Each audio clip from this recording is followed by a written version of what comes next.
Case register చేస్తున్నాం. పూర్తి వివరాలు డ్యూరింగ్ తాళ్లరేవు మండల పరిధిలోని ఇంచరం, పి మల్లవరం, జి వేమవరం, చొల్లంగి గ్రామాలలో 4 రోజులుగా కురుస్తున్న భారీ వర్షాల వల్ల బంగాళాఖాతంలో ఏర్పడిన అల్పపీడనం ప్రభావంతో పంట పొలాలు నీట మునిగాయి. జిల్లా వ్యవసాయ శాఖ joint director N Vijay Kumar పంట నష్టం పరిశీలించారు. తాళ్లరేవు మండల సాగునీటి సంఘం డిస్ట్రిబ్యూటర్ కమిటీ అధ్యక్షులు వేగేష్ణ భాస్కర్ రాజు స్థానిక ప్రజాప్రతినిధుల సహకారంతో అఫెక్టెడ్ పంటలను అధికారుల దృష్టికి తీసుకువెళ్లారు. ఇంచరం పంచాయతీ పరిధిలోని పంట పొలాల పరిస్థితిని పరిశీలించి రైతుల సమస్యలను విన్నారు. ఈ కార్యక్రమంలో స్థానిక సర్పంచ్ మద్ర వెంకట శివరాం ప్రసాద్, ఎంపీటీసీ కోరుకొండ కిరణ్ కుమార్ చంటి, తెలుగుదేశం పార్టీ గ్రామ కమిటీ అధ్యక్షులు తదితరులు పాల్గొన్నారు.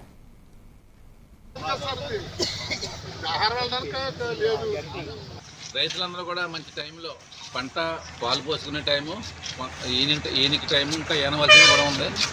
ఈ 4 రోజుల నుంచి కూడా విపరీతమైన వర్షాలు ఎడతెరిపి లేకుండా కురుస్తున్నాయి వల్ల వాయుగుండం వల్ల.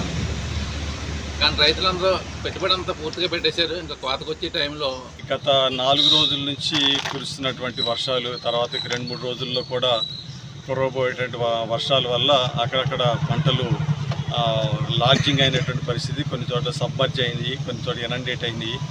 సో వీటన్నిటిని కూడా పరిశీలించి రైతులకి సరైన సూచనలు చేయటానికి ఇప్పుడు తీసుకోవాల్సిన జాగ్రత్తలు రైతులకు తెలియచేయడం కోసం ఈ పర్యటన చేయటం అనేది జరిగింది.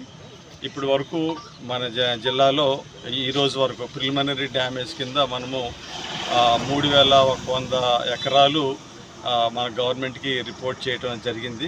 వేరు మండలాల్లో సుమారుగా ఇది ఒక 9 మండలాల్లో, తర్వాత 77 గ్రామాల్లో ఈ యొక్క లాడ్జింగ్ అవటం కానీ లేకపోతే సబ్మర్జ్ అవటం కానీ అనేటువంటిది గుర్తించడం జరిగింది. సో ఇది రేపు ఎల్లుండిలో ఇంకా వర్షం పడితే ఇంకా ఏరియా కూడా కొంచెం పెరిగేటువంటి అవకాశం కూడా ఉంది. సో కాబట్టి ఈ సందర్భంలో ఇప్పుడు చేలన్నీ కూడా కొన్ని పువ్వారం దగ్గర నుంచి కొన్ని